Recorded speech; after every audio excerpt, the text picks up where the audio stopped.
40일을 기억하는 그런 절기입니다. 사순절이 그 주일을 빼고 40일 그렇게 되어 있습니다. 그래서 사순절이 끝나면서 사순절 마지막 주일은 이제 고난 주간이라고 부르죠. 그리고 부활절이 시작이 됩니다. 이 공관복음서, 마태, 마가, 누가 세 복음서를 공관복음서라고 부르는데, 이 공관복음서는 예수님께서 광야에서 사탄에게 시험을 받으신 사건을 기록하고 있습니다. 그런데 마태복음과 누가복음은 그 예수님이 시험 받으신 내용을 자세하게 기록하고 있습니다.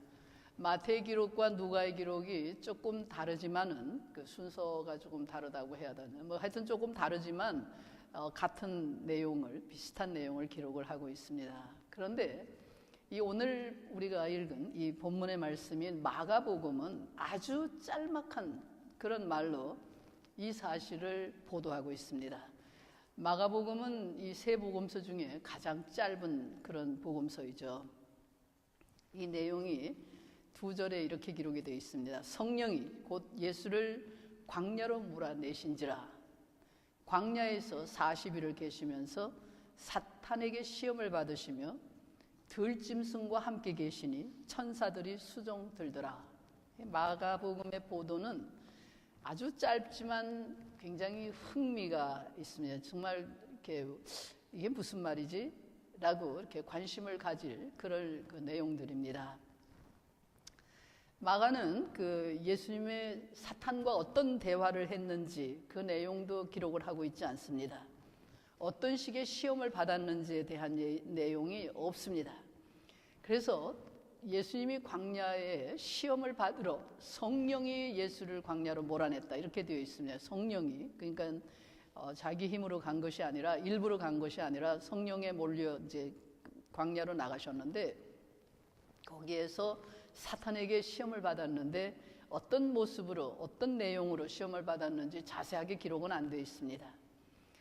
그렇게 상상을 하는 길밖에 없는데, 여기 한 가지 이제 그 우리가 참고로 할 수 있는 내용이 있는데, 들짐승과 함께 있었다 이런 표현이 있습니다. 들짐승과 함께 있었다. 이 들짐승과 함께 계셨다는 말이 무슨 뜻인가, 그것도 이제 생각을 좀 해보게 되는데요. 예수님은 하나님의 아들이시니까 들짐승들과 사이좋게 지내셨다 그런 얘기일까? 뭐 그렇게 생각할 수도 있지 않아요? 그러니까 왜냐하면은 하나님의 아들이니까 짐승들이 예수님의 말을 잘 들어가지고 뭐 옛날에 뭐 그 성 프란시스 군가 하는 친구도 그 뭐 짐승들한테 얘기를 하면 짐승들이 말을 들었다 뭐 그런 얘기를 하잖아요. 그러니까 그런 성자도 그런데 하물며 예수님이야말로 뭐 사나운 짐승도 말을 들었고 다 잘 들었다 이렇게 말할 수도 있지 않겠어요?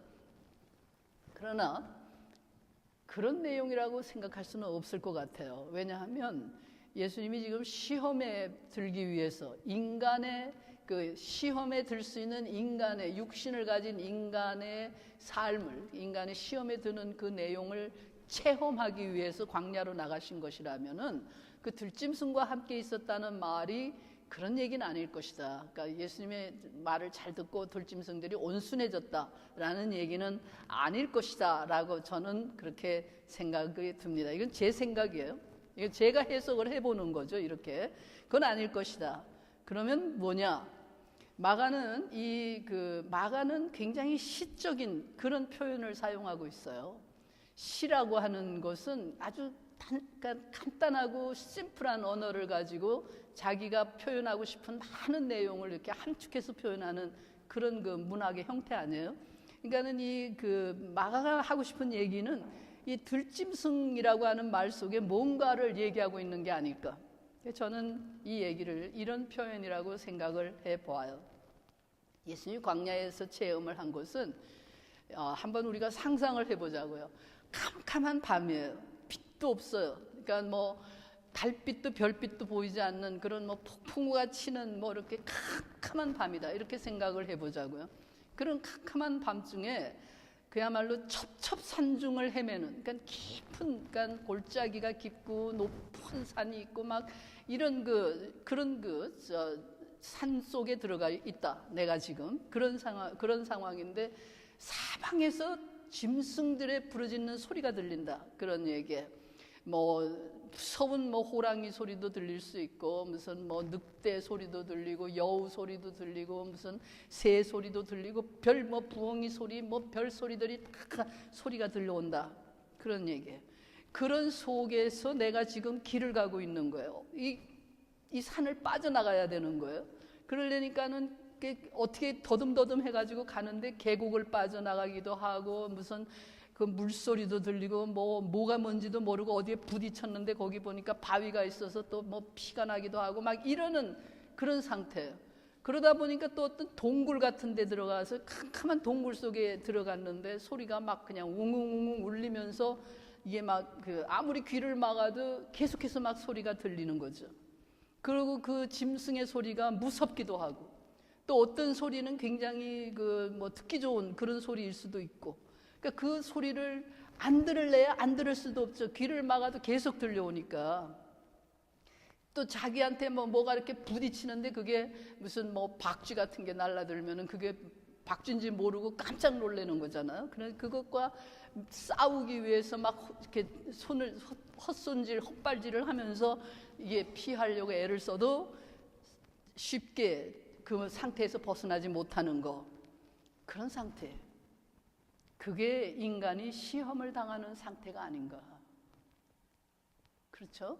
우리가 살면서 우리 인생, 여러분들은 젊은 사람들도 그런 경험이 있을 거고 나이가 많은 분들은 그런 경험이 많을 거예요.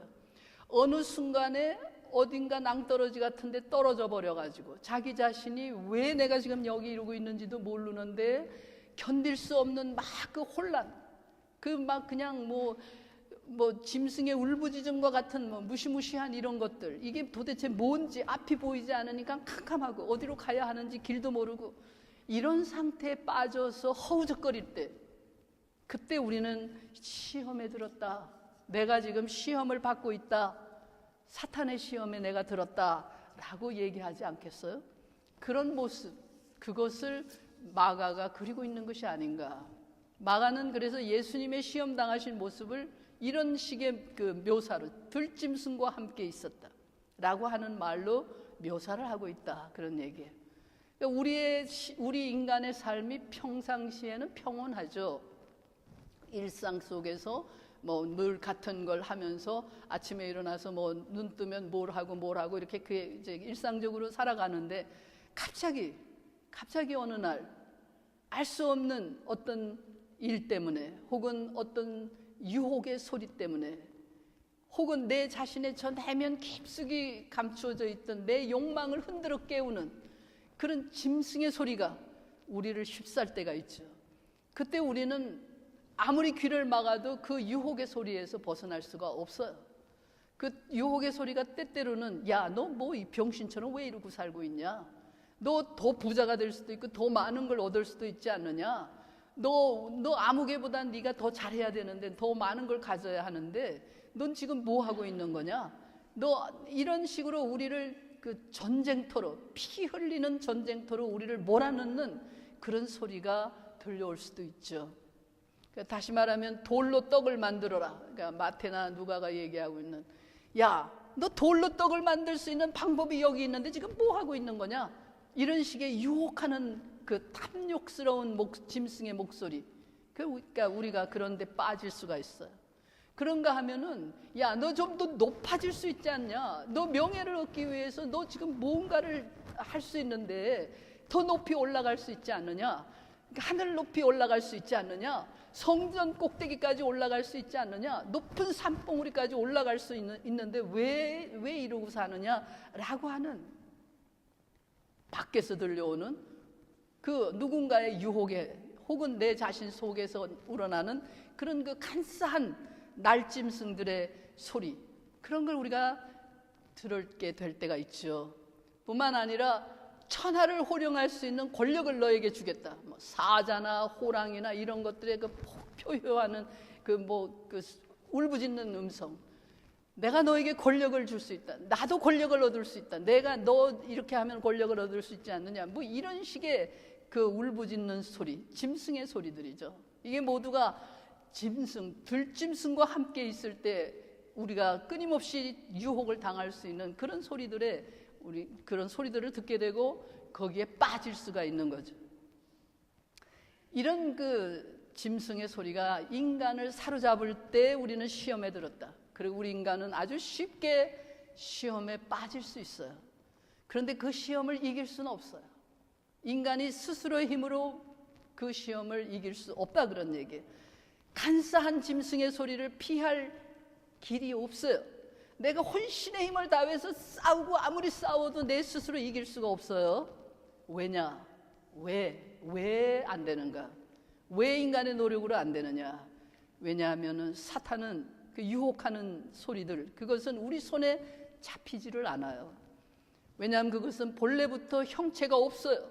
뭐 모양이 있어야 잡을 거 아니에요. 모양이 없으니까 잡히지가 않는 거예요. 그것은 본래부터 허구거든요. 없는 거거든요. 없는 허상인데, 허상이 나를 괴롭히고 있는 것인데 그 내가 잡을래야 잡히지가 않기 때문에 싸워서 이길 수가 없어요. 그것은 다른 말로 바꿔 말하면 내 자신 속에 감춰져 있는 내 자신의 모습이다. 나 자신 속에 그런 게 있기 때문에 내 자신과 싸우는 거거든요. 그래서 나 자신과 싸우면 싸울수록 힘이 빠지는 거죠. 내 힘으로 이길 수 없다, 그런 얘기예요. 아무도 도움이 되지 않아요. 이처럼 인간은 짐승들이 들끓는 광야에서 홀로 서 있는 그런 존재죠. 도와줄 사람이 없어요. 여러분들은 남편이 도와줄 수 있다, 아내가 도와줄 수 있을 것이다, 아들이, 딸이, 누군가가 천만에 아무도 나를 대신해 줄 사람은 없어요. 내가 유혹에 빠져 허우적거릴 때, 내가 흔들리고 있을 때, 나 자신을 잃어버리고 헤매고 있을 때 아무도 나를 도와줄 수가 없어요. 그래서 우리 인간은 고독한 거예요. 인간은 고독한 존재예요. 마가복음은 예수님의 모습 속에 아주 고독한 예수님의 모습을 그리고 있어요. 우리 사순절이 이제 시작이 되는데, 금년은 마가복음을 가지고 이제 제가 계속 설교를 해가는데, 물론 마가복음만 가지고 하지는 않지만 마가복음이 기초가 되어 있는데, 마가복음이 전하는 예수님의 모습은 굉장히 고독한, 아주 절차게 고독한, 십자가 위에서 마지막으로 부르짖는 것도 나의 하나님 어찌하여 나를 버리시나이까, 그게 마가복음의 얘기예요. 철저한 고독, 다시 말해 인간은 고독한 존재다, 그 얘기를 하고 있는 거예요. 누가나 마태는 좀 달라요. 누가는 굉장히 따뜻한 예수님을 전하고 있죠. 불쌍히 여기시는 예수님, 마지막까지도 그런 모습을 전하는데, 마가는 아주 심각하고 그러면서 철저하게 고독한 이런 예수님을 전하고 있어요. 광야에서도 예수님의 모습은 들짐승들 들끓는 속에 혼자 고독한 존재예요. 그런데 예수님은 혼자 있었지만 혼자는 아니었다.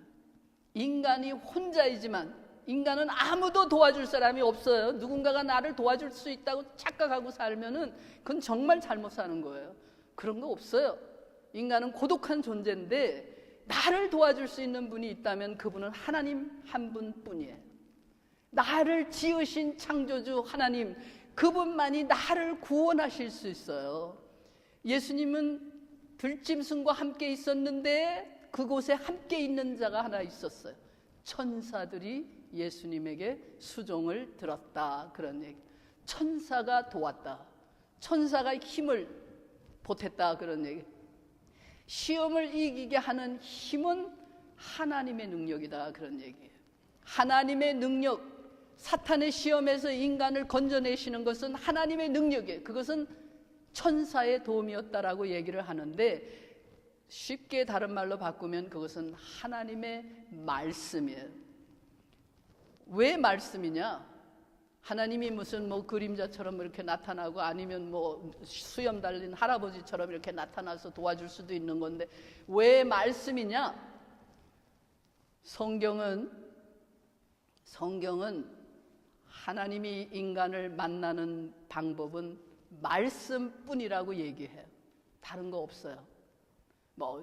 수염 달린 할아버지가 나타나서 수염 달린 할아버지로 나타날 수도 있고 무슨 어린아이로 나타날 수도 있고 어떤 때는 나귀의 모습으로 나타날 수도 있지만 반드시 동반하는 게 있어요. 그것은 말씀이에요. 말로 얘기하시는 거예요. 인간을 말씀으로 하나님은 만나요.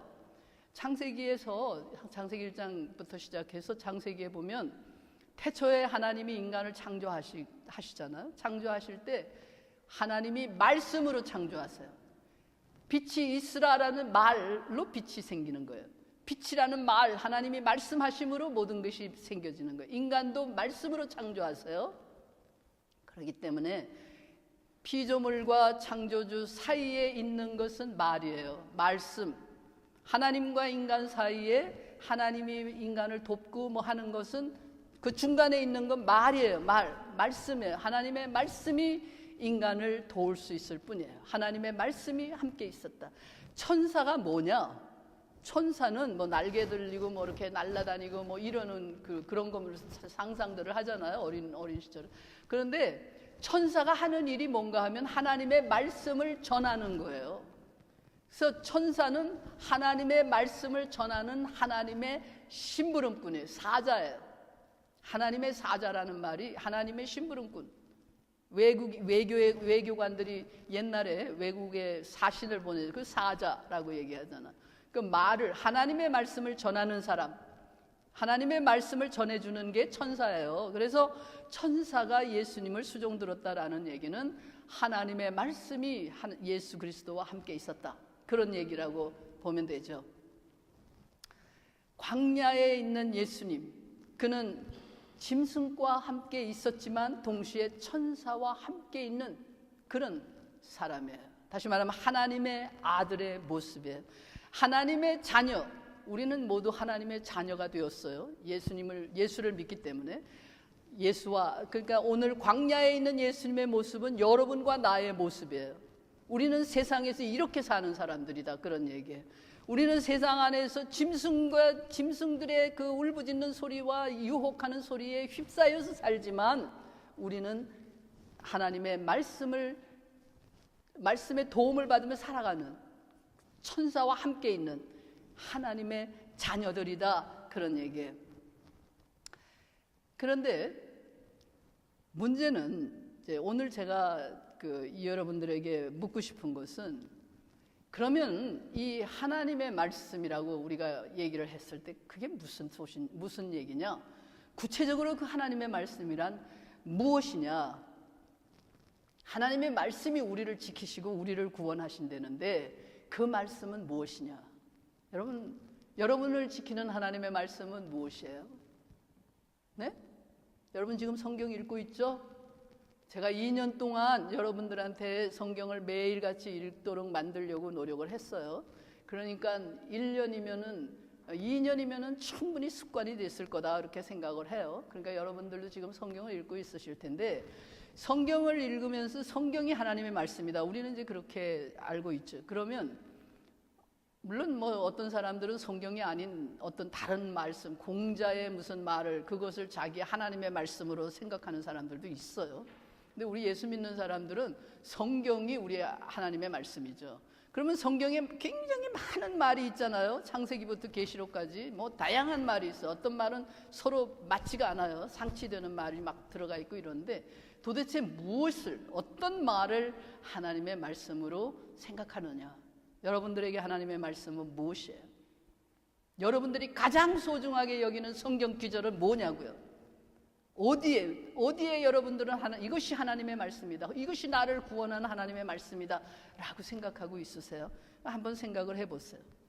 그런데 성경에 있는 그 다양한 말들, 하나님의 말씀이라고 얘기할 수 있는 게 다양한데, 나는 한영숙 목사인 나는 그 많은 말 중에 하나님의 말씀은 무엇이냐? 저는 한마디로 압축해서 얘기를 하면 그 말은 예수라는 말이다, 그렇게 받아들여요. 그렇게 고백해요. 예수. 하나님의 말씀이 육신이 되어 오신 예수, 그가 하나님의 말씀이다.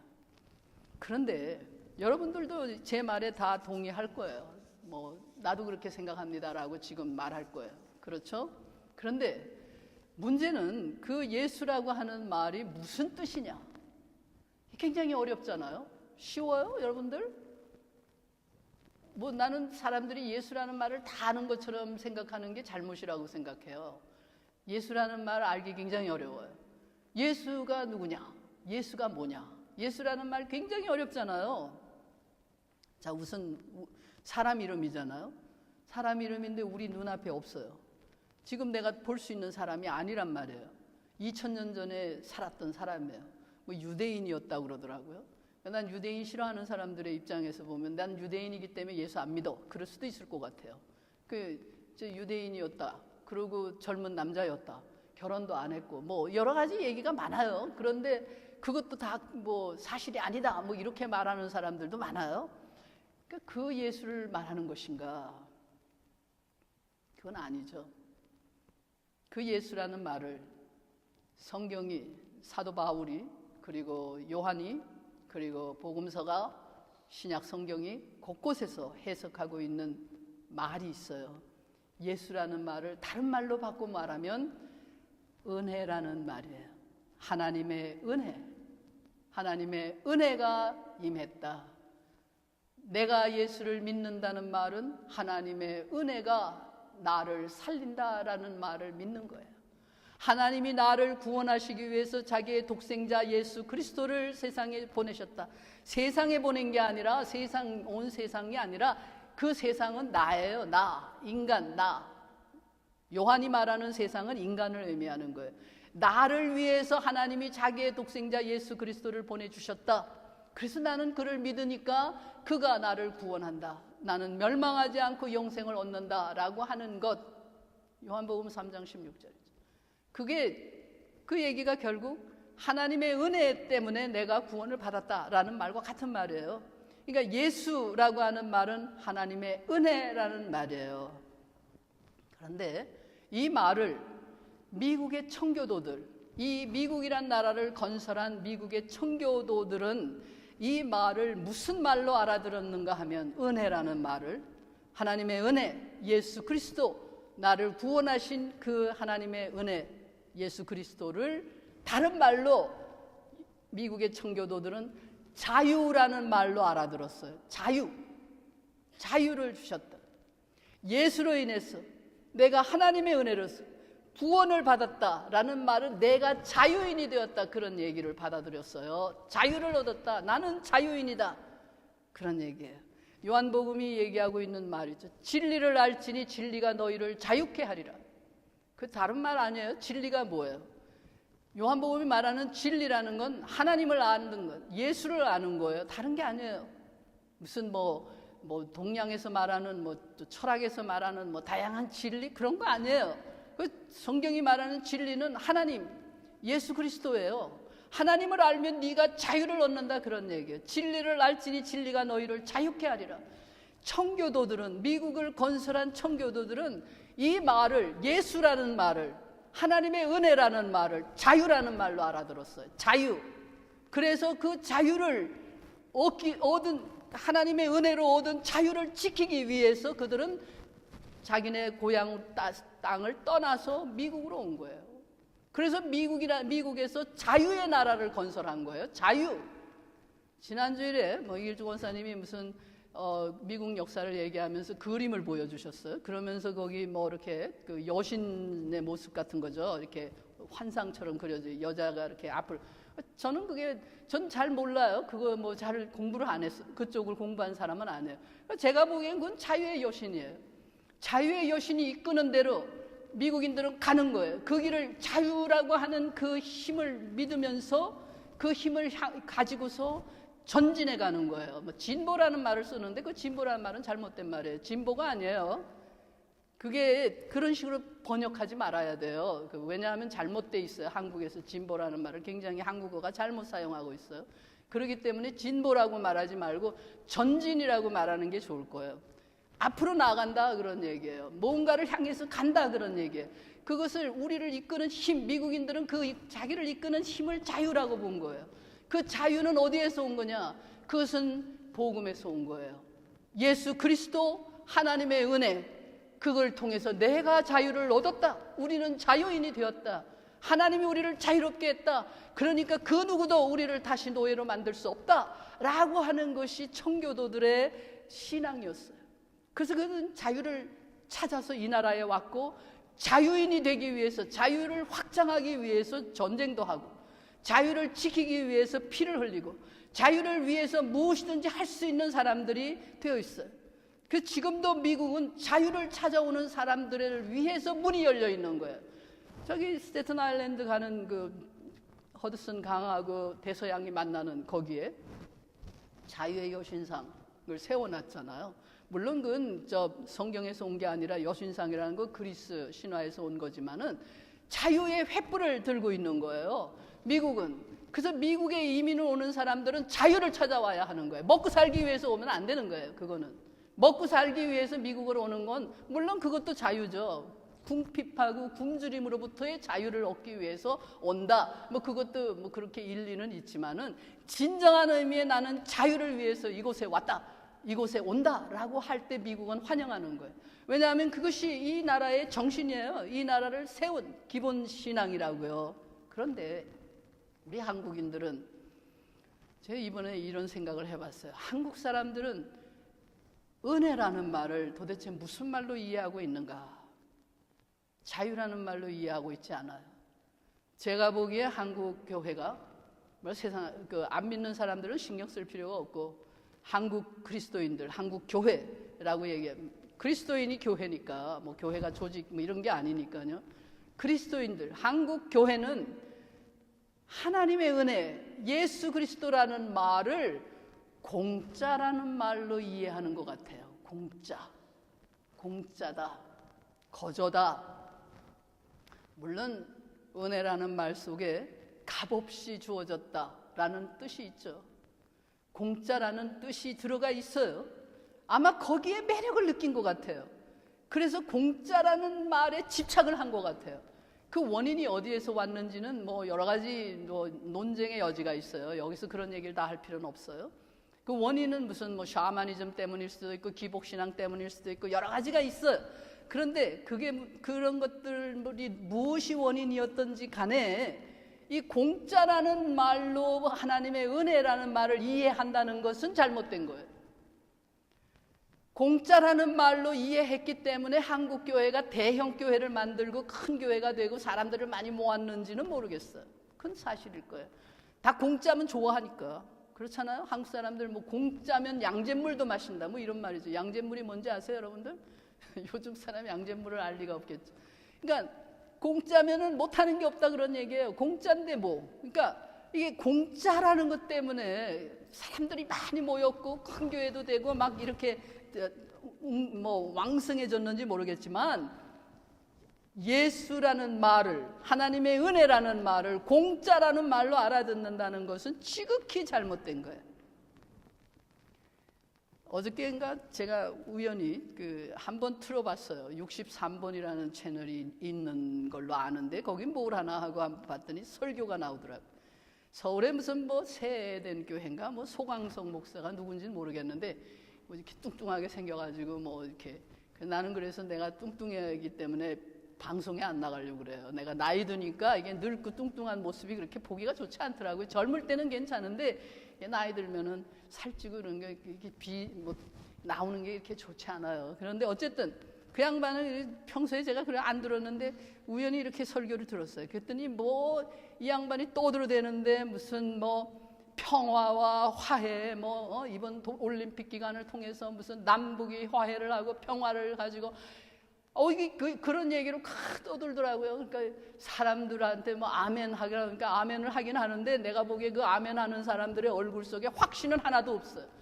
그게 될 거예요? 올림픽에 무슨 뭐 남북한이 같이 뭐 한반도기 들고 들어가면은 평화가 오고 남북이 통일이 된다 그러면 그렇게 쉬운 걸 왜 이때까지 못한 거예요, 도대체? 네? 아니 북한이 그렇게 쉬운 나라예요?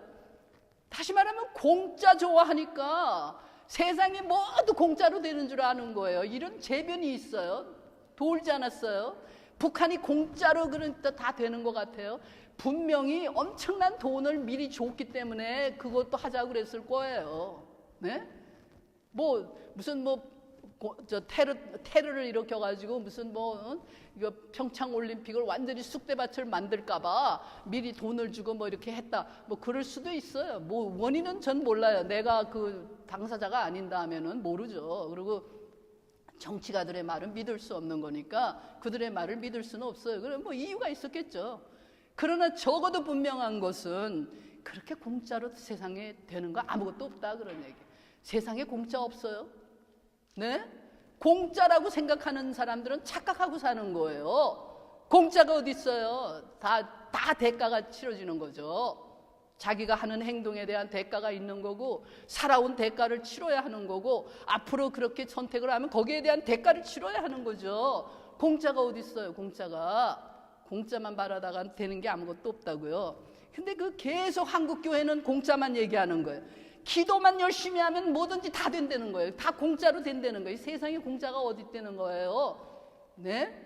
예수님이 십자가를 대신 다 주셨으니까 고통과 무슨 죽음과 이런 거는 다 예수님이 해결했으니까 우리는 그 뒤에 따라만 가면 된다. 이따위가 그걸 신학이라고, 그것도 신앙이라고 떠들어대요. 그거를 기독교 신학이라고 얘기를 하는 말도 안 되는 거예요. 그런 게 어디 있어요? 공짜 아니에요. 공짜. 자유에는 공짜가 없다. 미국 사람들 늘 하는 얘기가 그거 아니에요. 네? 자유는 공짜가 아니다. 미국인들은 자유를 지키기 위해서 내 목숨을 건다라고 하는 각오가 있는 사람들이에요. 고향을 떠나서 알지도 못하는 이 땅에 빈손 들고 찾아올 때는 그 자유를 지키기, 내가 자유인으로 살기 위해서 오는 거잖아요. 그렇지 않아요? 여러 가지 형태의 나를 억압하는 모든 것으로부터 벗어나서 자유인으로 산다. 한국인들도 어떤 사람이 그러더라. 한국인의 길을 살려줘야 된다고. 기가 다 죽어 있다고. 길을 살리는 길이 뭐예요? 뭐가 길을 살리는 거냐? 공짜로 자꾸 퍼주면 기가 살아나요? 그래서 노인들에게 무슨 20만 원 주던 거 40만 원 주고 무슨 군인들한테 얼마 주고 온 국민한테 얼마씩 퍼주고 이러면은 다 공짜로 주면은 기가 살아나는 거예요? 공짜를 많이 받을수록 기가 죽는 거예요. 주는 사람들 앞에서. 공짜를 받는 사람 거지가 기피고 사는 거 봤어요? 네? 거지들은 암만 부자라도 자기가 암만 돈을 많이 뒤에 가지고 있어도 거지면은 기가 죽어 있는 거예요. 왜냐하면은 공짜로 맨날 얻어먹으니까. 그렇잖아요. 기를 살리려면은 공짜로 줄 것이 아니라 자유를 줘야죠. 자유롭게 이제는 네 자신이 주인이다. 네가 자유인이다. 네 자신이 뭐든지 할 수 있다. 네 스스로 해라 라고 해야 기가 사는 거 아니에요? 자꾸만 누르고 이거 안 된다, 저거 안 된다, 이거 하지 말아라, 저거 하지 말아라 계속 누르고 내가 주는 요거 먹고 살아라. 이거 공산 독재주의로 가는 거죠. 그런 나라가 되고 싶어요? 지금 한국 사람들 자유라고 하는 말로 알아듣는 미국인들, 공짜라고 은혜라는 말을 알아듣는 한국 교회, 너무도 다른 길을 가고 있는 거예요. 정말 심각할 정도죠. 공짜면 만사형통이다. 그러다 보니까 오늘날 드디어 한국이라는 나라가 헌법에서 자유가 없어져도 아무런 문제가 안 되는 것처럼 느끼는 그런 사람들이 돼버리고 말았어요. 공산 독재 국가가 되더라도 공짜로 뭐가 많이만 주어진다면 만사형통이다. 이런 식의 거지 같은 인간들이 돼 있다니까요. 거지 같다니까요. 거지 근성이잖아요. 그게 왜 공짜를 바라느냐고요. 네? 공짜를 바랄 만큼 자기가 힘이 없는 것도 아니고 공짜를 바랄 만큼 자기 자신이 무슨 아무 능력이 없는 것도 아닌데 왜 공짜만 바라는 인간들을 만들어 놓았느냐고요. 저는 한국교회 책임이 굉장히 크다고 생각해요. 교회는 내가 왜 교회의 책임이 크다고 말하는가 하면은 교회는 평생 가는 곳이에요. 사람들이 평생 매주일 교회를 가요. 그것도 매주일만 가는 게 아니라 아마 새벽기도 모두 해가지고 매일같이 교회를 불러 모아요. 그래 놓고는 사람들을 전부 공짜만 바라는 인간을 만들어 놓은 거예요. 얼마나 큰 책임을 져야 할 거냐고요. 교회는, 학교는 여러분들 대학 가고 대학원 나오고 박사를 해도 그걸로 끝이에요. 더 이상 안 가도 돼요. 안 가잖아요, 학교는. 그러나 교회는 죽을 때까지 다니잖아요. 죽을 때까지 다니면서 설교도 듣고 뭐 강의도 듣고 공부도 하고 기도도 하고 계속 뭘 하잖아요. 배우잖아요. 그러면서 거기에서 공짜만 바라는 인간들을 몇십 년 동안 만들어 놨어요. 그래가지고서 이 나라가 대한민국이 제대로 될 건지 거기에 대한 책임을, 무서운 책임을 지도자들이 져야 할 거예요. 무섭게 심판을 받아야 할 거라고요. 이게 왜 잘못된 것이냐? 한국교회가 예수라는 말을, 하나님의 은혜라는 말을 자유라는 말로 알아듣지를 못하고, 자유라는 말로 알아듣는 건 성경적이에요. 그건 옳은 거예요. 왜냐하면 하나님의 은혜로 예수를 믿음으로 자유인이 되었으니까. 죄로부터 자유를 얻고 죽음으로부터 자유를 얻고 모든 것들로부터 자유로운 자가 되었으니까 그건 성경적이고 올바른 거예요. 그러나 공짜라고 하는 말로 알아들었다는 얘기는 사탄의 유혹에 넘어간 거예요. 돌로 떡을 만들어라, 공짜로 주겠다는 거 아니에요? 성전 꼭대기에 올라가서 뛰어내려라, 그러면 내가 너한테 뭘 해주겠다. 그거 다 공짜로 쉽게 뭘 해주겠다는 거 아니에요? 사탄의 유혹에 넘어간 거라고요. 산짐승들의 울부짖는 소리에 항복을 한 거라고요. 거기에 나를 갖다 맡겨버린 거라고요. 옳지 않은 거죠. 잘못된 거죠. 그건 거짓에 속은 거죠. 우리는 하나님의 자녀들이에요.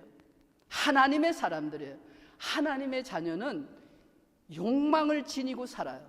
인간인데 욕망이 없을 수가 없죠. 욕구가 있는 건 당연한 거예요.